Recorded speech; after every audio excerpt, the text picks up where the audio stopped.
Mistake হয়ে গেছে, ছেড়ে মসজিদ আমারও মসজিদ এলো যে পথ ধরে হয়, কথাটা ঠিক না। ছেড়ে মসজিদ আমারও মসজিদ, মসজিদ ছেড়ে যেগুলো আসছে এগুলো শয়তান। এগুলো কি শয়তান। মসজিদ সবাই সব নবীরা এসেছেন, ঠিক না ঠিক? সব নবীদের কিবলা একটা, কয়টা? একটা। কোনটা? পৃথিবীতে প্রথম আল্লাহ কোন ঘর বানান? কাবা। তারপরে বানিয়েছেন বাইতুল মুকাদ্দাস। আদম প্রথম এখানে সিজদা দেন, প্রথম তার সিজদা পড়ে জিদ্দাতে। জাদ্দা মানে দাদা, জাদ্দা মানে কি? দাদা। এখানে আরাফার ময়দানে মিলিত হয় দুইজন। আল্লাহ বলেও দিয়েছেন ৯৬ নম্বর সূরা আল ইমরান, ইন্না আউওয়ালা বাইতিন বুদিআ লিন-নাসি লাল্লাযী বিবাক্কাতা মুবারাকা ওয়া হুদাল লিল আলামিন। এই পৃথিবীর প্রথম ঘর আমি বরকত দিয়ে মক্কায় বানালাম, এটাকে আমি হেদায়েতের মার্কাজ করে দিলাম। মসজিদে যাবে যে হেদায়েত পাবে, সে মসজিদে যে যাবে না সে হেদায়েত পাবে। কথা বলেন না কেন? মসজিদে যারা যায় না এরা চোর, এরা ডাকাত, এরা ওয়াদা ভঙ্গকারী, মিথ্যুক, মুনাফিক। ঠিক না ঠিক? বদরে যায় না এরকম লোক আমাদের দেশে বেশি না কম? বদরে যারা যায় না এরা কি? জোরে বলেন। কার কথা? রাসূলের কথা। ফজর এবং এশা মুনাফিকদের জন্য কঠিন। আর রাসূল বলছেন দুই ঠান্ডার নামাজ যে পড়বে সে জান্নাতি। মান সাল্লাল বারদাইন দাখালাল জান্নাহ। যে দুই ঠান্ডার নামাজ পড়লো সেই জান্নাতি হয়ে গেছে। আল্লাহু আকবার। আমরা রাতের নামাজ পড়বো, সকালের ফজর পড়বো। ফজরের কথা এক আয়াতের ভিতরে আল্লাহ দুইবার বলেছেন। কয়বার? কুরআনুল ফাজর, ইন্না কুরআনুল ফাজরি কানা মাশহুদা। ফজরকে বলেছেন কোরআনের ফজর, ফজরের নামাজকে বলেছেন কোরআনের ফজর। আর ফজরের কোরআন পড়ো, এটা কিয়ামতে তোমাদের জন্য সাক্ষী হয়ে যাবে। এই যে মাহফিল এসেছেন সাক্ষী, এই মাটি সাক্ষী দিবে, এই বালুকণা সাক্ষী দিবে, এই বালুচর থাকবে না, কথা বলা শুরু করে দিবে। যেখানেই যায় কোথায় পালাবা? সোনার চাঁদেরা। বাংলাদেশের ক্ষমতায় যেগুলি আসে সবগুলো চোর আর ডাকাত। এখন অল্প দিনের জন্য আসছে, এগুলো কি কথা কয় না? আরো কত বছর আগে দেখেন যখন মোবাইল ছিল, একটা কাজের মেয়ে বাড়ির দুইটা লোককে খুন করে পালিয়ে গেছে। একদিনের মধ্যে পুলিশ মেয়েকে অ্যারেস্ট করে। মোবাইল নাই, কিচ্ছু নাই। আর এখন এত প্রযুক্তির যুগে হাদিকে খুন করা হলো, খুনিদের কোনো বিচার হচ্ছে না। ঠিক না বেঠি? খুন করো, আরো মনে রাখবা প্রত্যেক ফোঁটা থেকে এক একটা করে হাদি জন্ম নেবে। খুন করে কোনদিন মুসলমানকে কমানো যায় না, কালেমা পড়া লোককে দমানো যায় না। ঠিক না বেঠি? খুন হয়েছে আমার ভাই, খুনিদের রক্ষা নাই। আসিফ নজরুল্লাহকে লাঠি মেরে বের করে দাও। আইন উপদেষ্টা যেগুলো আছে এগুলো অন্য কারো এজেন্ডা পালনের জন্য এখানে বসেছে। মানুষ চিনতে যদি আমরা ভুল করি আমরা শেষ হয়ে যাব। তবে আগামী নির্বাচন হবে কোরআনের পক্ষে আর বিপক্ষের নির্বাচন। বিএনপির সাথে আমাদের ঠেলাঠেলি নাই। ওরা বিসমিল্লাহ সরকার, আমরা কোরআনের সরকার। ওরা বিসমিল্লাহ লাগাবে, আমরা ৩০ পারা কোরআন লাগাবে। ঠেলাঠেলি কেন? ঠিক কিনা? যদি জিয়ার আদর্শে তোমরা থাকো, আর যদি না থাকো, এখন তো খালাদা জিয়াও চলে গেলে, এখন কোন দিকে যাবা তোমরা ঠিক করে নাও। তবে জিয়াউর রহমান যে আদর্শের উপর বিএনপি করেছে সেটা ছিল বিসমিল্লাহির রহমানির রহিম, আল্লাহর উপর অবিচল আস্থা ও বিশ্বাস।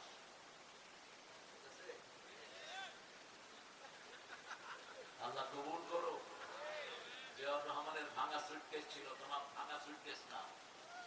বৈশাখ দিকে যাবা, দেশ ছেড়ে ভাবতে হবে তোমাকে। যত খারাপ খোর একটাও দেশে নাই। ঠিক না বেঠি? আমরা খেলেছি কাউকে? আমরা খেলে নেই। আমরা শুধু কার কাছে বলছি? কার কাছে? বলতেও পারে না মন করে মাহফিল গুলোতে। ঠিক না বেঠি? মনের কথা বুঝেন কে? আল্লাহ বুঝেছেন মনের কথা। ওদের আন্ডা বাচ্চা সহ হুজুরের গর্তেও এখন আর তারা না। যেখানে বলছিল হুজুরের গর্ত, এমন একটা সময় আসবে হুজুরের গর্ত তালাশ করে পাবা না।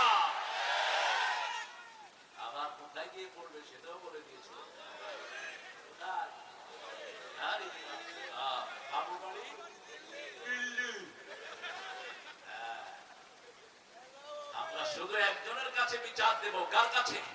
আমাদের আল্লাহ ছাড়া আর কেউ নাই, আমাদের দরকারও নাই। ঠিক না ঠিক? আমাদের দরকারও নাই। আলাইসাল্লাহু কাফার আবদা, সূরা জুমারে আল্লাহ বলছেন আমি কি তোমাদের জন্য যথেষ্ট নই? একজনই যথেষ্ট। হাসবুনাল্লাহু নি'মাল ওয়াকিল, নি'মাল মাওলা ওয়া নি'মান নাসির। সর্বশ্রেষ্ঠ মালিক কে? আজকে ভারতের একজন বলছিলেন ইন্টারনেটে, আমরা চা খাইতে খাইতে বাংলাদেশ দখল করে ফেলি।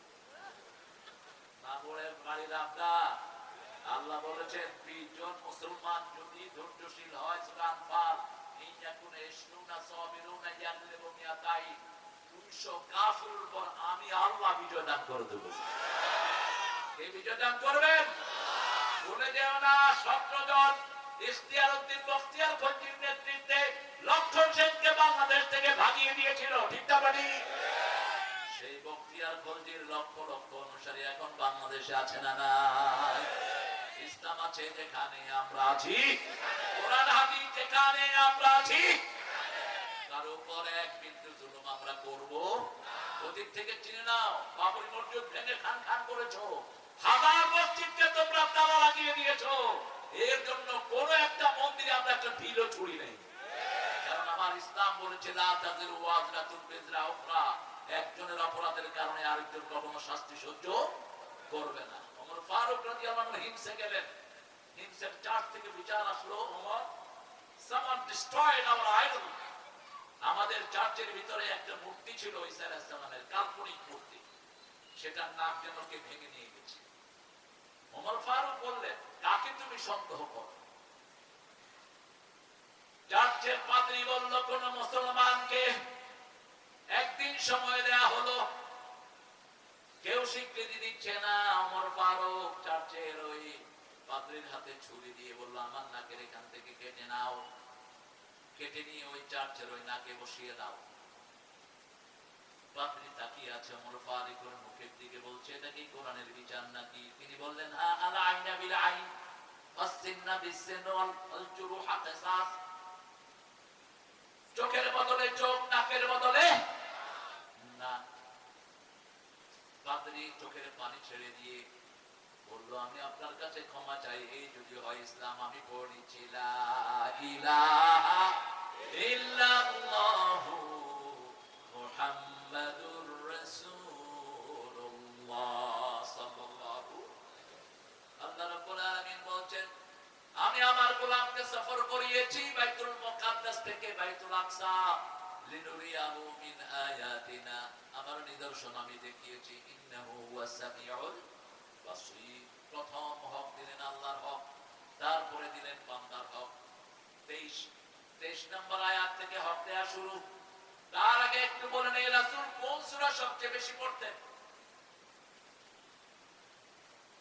কোন সূরা সবচেয়ে বেশি পড়তেন? রাহমাতাল লিল আলামিন।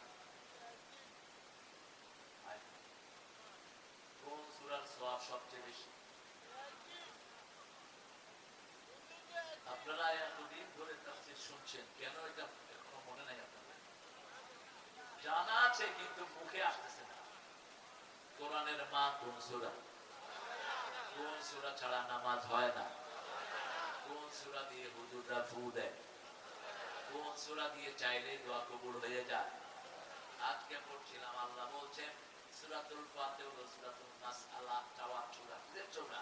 চাওয়ার সূরা। এই সূরাতে যা বলেছেন প্রতি অক্ষরে অক্ষরে আল্লাহ তার জবাব দিয়ে দেয়। যখন এই সূরা দিয়ে কেউ দোয়া করে তার দোয়া কবুল করে নেন কে? আল্লাহ। দ্বিতীয় পড়তেন কুল হুয়াল্লাহু আহাদ। প্রতিদিন সূরা ফাতিহা পড়তেন 70 বার। কতবার? 70 বার। শুধু নফল পড়তেন 53 রাকাত, আর ফরজ পড়তেন 70 রাকাত। কত হলো? এই 70 বার পড়তেন সূরাতুল ফাতিহা। এরপরে পড়তেন সূরা ইখলাস। যখনই কোনো যন্ত্রণা অনুভব করতেন 3টা সূরা পড়তেন। এই সূরাগুলো যে কোনো মানুষ পড়লেই তাকে রহমত দান করবেন। তবে আল্লাহ বলছেন শুধু মুমিনদের জন্য এটা রহমত, কোন জালিমের জন্য রহমত হবে না। সূরা বনী ইসরাঈলের 78 নম্বর আয়াতে আল্লাহ বলছেন অনুনাজ্জিলু মিনাল কুরআনি মা হুয়া শিফাউ ওয়া রাহমাতুল লিল মুমিনিন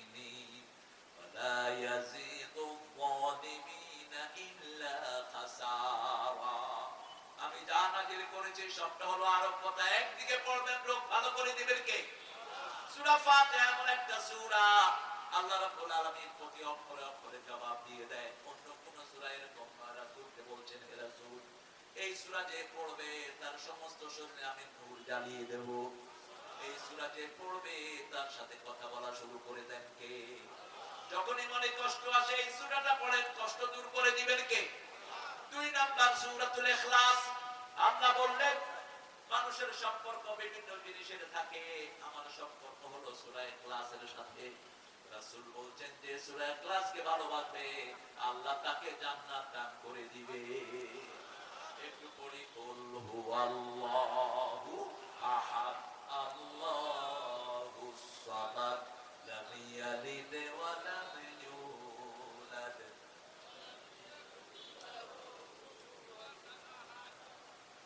আজকে একটা তাজা হাদিস, লোক সামলাতে পারছি না, বলে দিই।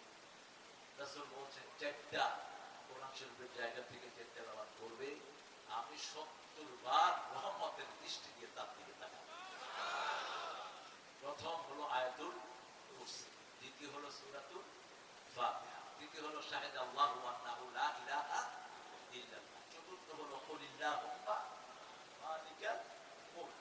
এই চারটা জায়গা থেকে যে পড়বে 70 বার আল্লাহ তার দিকে রহমতের দৃষ্টি তাকাবে। শুধু তাই নয়, সে মনে মনে যা চায় সেটা কবুল করে নেন কে? তার দুশমনদেরকে তার উপর আল্লাহ বিজয় করেন না, তার গুনাহগুলো maaf করে দেন কে? সূরা ফাতিহা পড়বো, যখনই ব্যথা লাগে সূরা ফাতিহা পড়বো। আল্লাহ রাব্বুল আলামিন এই সূরা বনী ইসরাঈলের 23 নাম্বার থেকে রাসূলকে দেয়া শুরু করলেন। মানুষের অধিকার, আল্লাহর অধিকার। মক্কার সূরাগুলো নাযিল হয়েছে অধিকাংশ আখিরাতমুখী, আখিরাতের উপরে।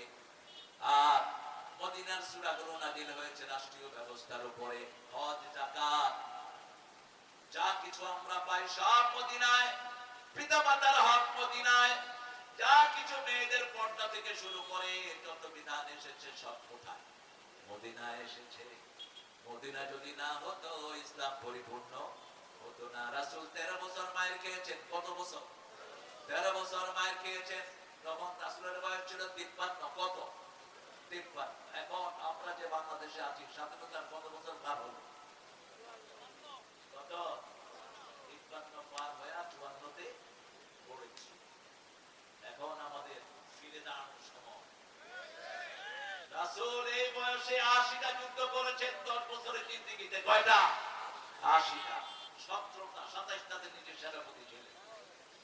আমরাও মনে হয় আল্লাহ তোমার রাসূলের মাদানী জীবনের মতো আমাদেরকে কবুল করো। ওরকম ফ্লেভার পাওয়া সম্ভব নয়, কিন্তু চিটাফোটা তো চাইতেই পারি। ঠিক না ঠিক? ফিরেছে কেমন? যেখানে 53, রাসূলের বয়স তখন কত? 53। যখন তিনি সুফল পাওয়া শুরু করলেন, মদিনাতে তিনি এসে 5টা অধিকার মানুষকে দিলেন। কয়টা? অন্ন, বস্ত্র, শিক্ষা, চিকিৎসা, বাসস্থান। কোন বিধর্মীয় এটা থেকে বাদ পড়েন নাই। সুবহানাল্লাহ। কোন অন্য ধর্মের লোক এটা থেকে বাদ পড়ে নাই। বাস যখনই এই 5টা অধিকার দিলেন, দলে দলে লোকজন ইসলামে ঢুকতে লাগলো।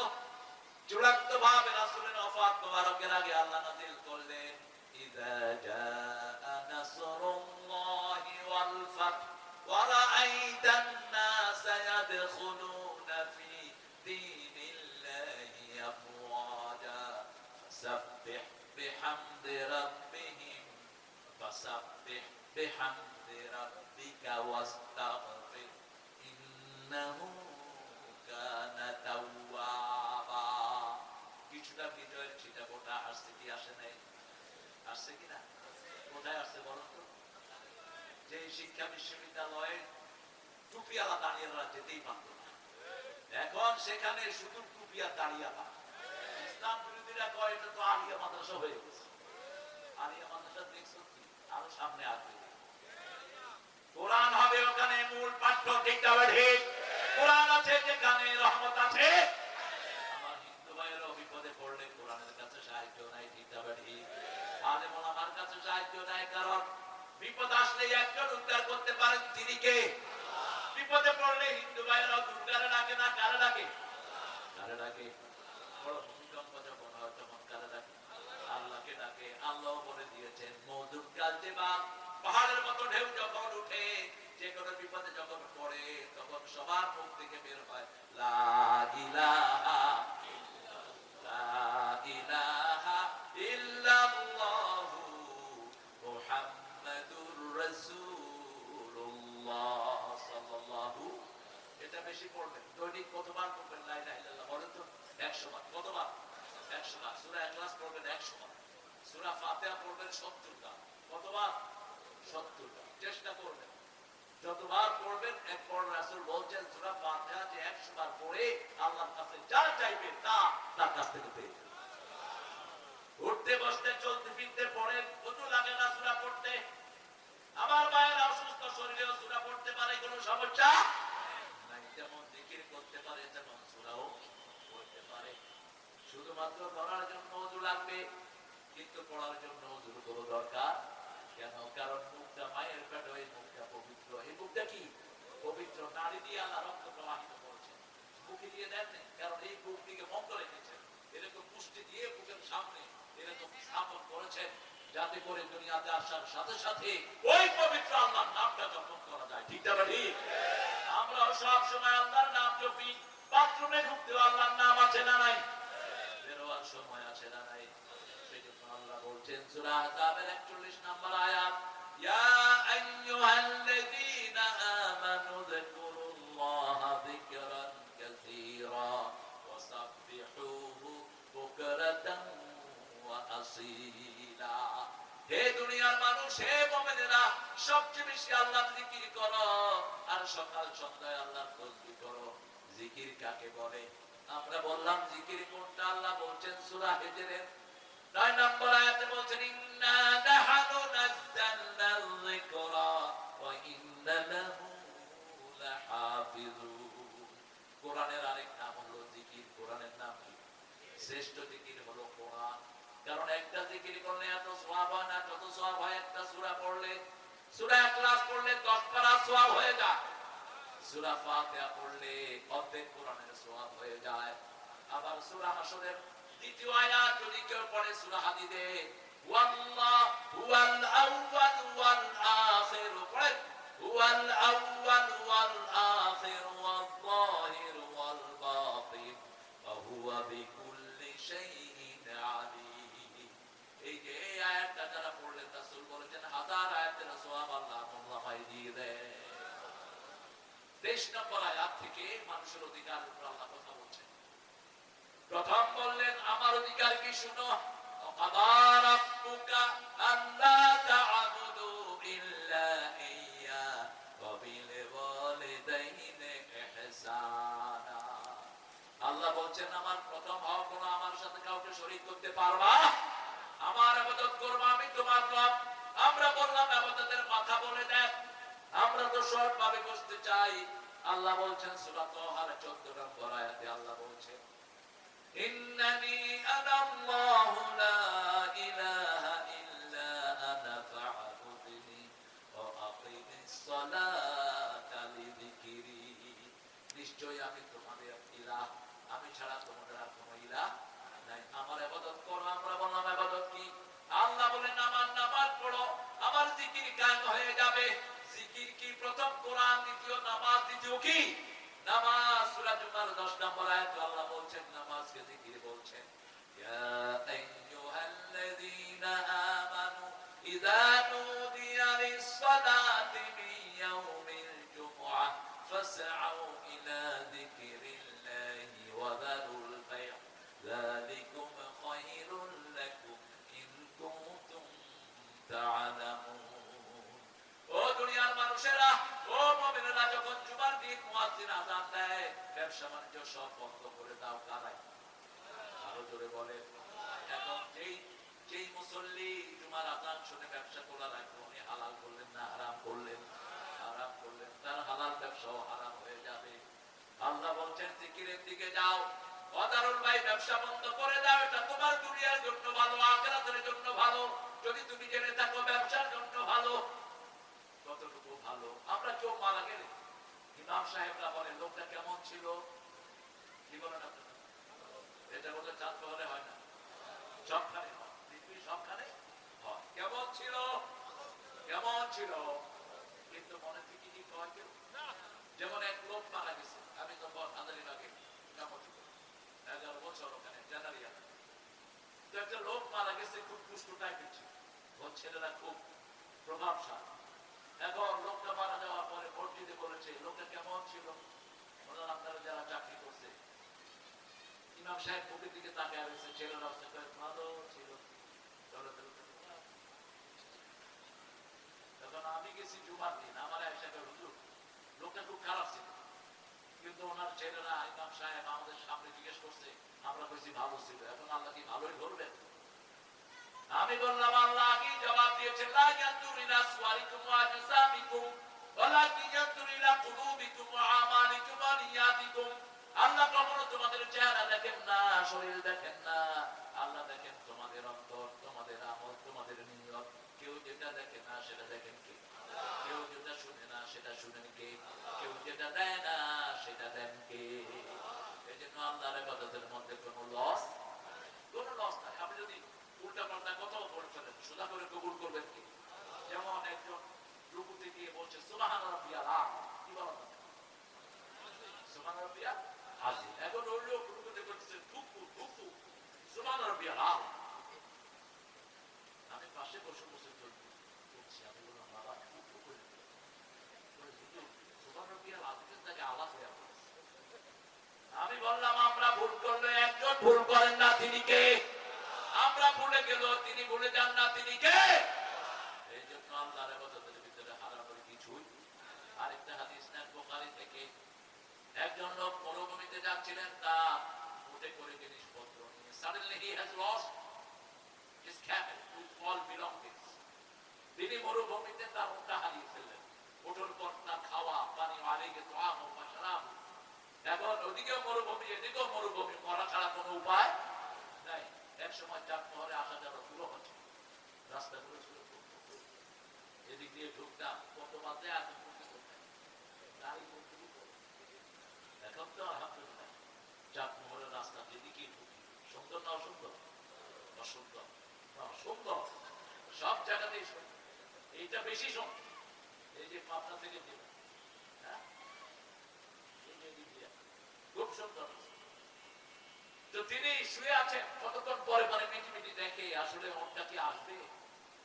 হঠাৎ করে দেখে একটা উট, তাকিয়ে দেখে এটা তারই উট, ওটার উপরে তার খাওয়া পানীয় সব।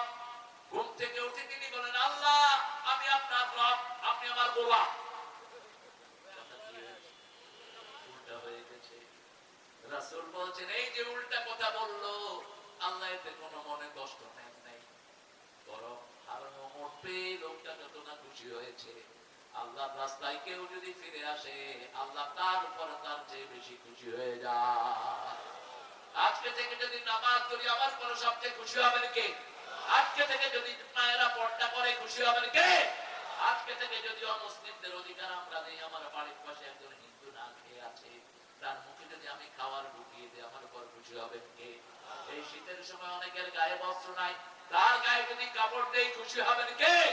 সে আল্লাহ বলছেন আমার প্রথম কাজ হলো আমার রবের ইবাদত করবা। ইবাদত কাকে বলে? রাসূল বললেন দুইটা কাজের নাম ইবাদত, আর দোয়া হিয়াল ইবাদত, দোয়াটাই হলো ইবাদত। আবার বললেন বিবির কাছে যাওয়া হলো ইবাদত। সাহাবায়ে কেরাম বলেন এটা কেমন কথা ইয়া রাসূলুল্লাহ? বলছে তোমরা যদি অন্য বিবির কাছে যাও তাহলে কি হবে? গুনাহ হবে। নিজের বিবির কাছে গেলে কি হয়? ইবাদত। বিয়ের পরে বিবির চোখে চোখ রাখলেন, চোখের গুনাহ শেষ। হাতে হাত রাখলেন, হাতের গুনাহ শেষ। বিবির সাথে হাঁটলেন, পায়ের গুনাহ শেষ। বিবির মুখে খাবার দিলেন, প্রতিটি দানা সদকা হিসাবে আল্লাহ কবুল করে নেয়। সদকা কিন্তু মুরগি দিয়ে হয় না, সদকা কি দিয়ে হয়? সদকা কি দিয়ে হয়? মুরগি দিয়ে সদকা হয়? 4 পা, কয় পা? একটা ছোট্ট ছাগল কত বড়? 10-12 খাওয়ার মতো। এই ছাগলের সোয়াব, এই যে বিবির মুখে যে ভাত দিচ্ছেন, প্রতি দানায় আল্লাহ আপনার আমল নামে লিখেন। রাসূল সাল্লাল্লাহু আলাইহি ওয়াসাল্লামকে জিজ্ঞেস করা হলো কোন পয়সার দাম সবচেয়ে বেশি? রাসূল বলেন মা আনফাকা আলা আয়ালি, তোমার পরিবারের জন্য যেটা খরচ করো ওটার দাম আল্লাহর কাছে সবচেয়ে ছেলের জন্য খরচ করছেন, মেয়ের জন্য খরচ করছেন, এগুলো সদকা হিসেবে কবুল করে নেবেন কে? সে আল্লাহ বলছেন বিবির কাছে যাওয়া ইবাদত, বিবির জন্য কাজ করা ইবাদত। রাসূলের 11 জন বিবি ছিল, তারপরেও নিজের কাজটা নিজে করতেন, নিজের কাপড়টা নিজে ধুইতেন। কিন্তু আমাদের দেশে বহু মানুষ বাচ্চাদেরকে দিয়ে নিজের কাজ করায়, আছে না নাই? কথা বল না কেন? আছে না? প্রতিষ্ঠানে বিভিন্ন ছোট ছোট বাচ্চাদেরকে দিয়ে কাজ করায়, নিষেধ। কোন ছোট বাচ্চাকে দিয়ে কাজ করাবেন না, কোন ছোট বাচ্চাকে একান্ত রুমে ডেকে নিবেন না। রাসূল বলছেন দুই মেয়ে যেন এক ছাতার নিচে না ঘুমায়, দুই যুবক ছেলে যেন একটা ল্যাপের নিচে না ঘুমায়, কোন যুবক যুবতী যেন নিজের সতরের দিকে না তাকায়, চোখের দৃষ্টি কমে যাবে। রাসূল সাল্লাল্লাহু আলাইহি ওয়াসাল্লাম বলছেন don't touch your private part with your right hand, ডান হাত দিয়ে কখনো নিজের প্রাইভেট পার্টকে স্পর্শ করবা না, এতে ক্ষতি হয় শরীরে। হ্যাঁ, একান্ত যদি পা মাথা মারা হয় তাহলে আপনি সেটা করেন। রাসূল কি বলে একবার দাঁড়িয়ে পেশাব করেছেন, কয়বার?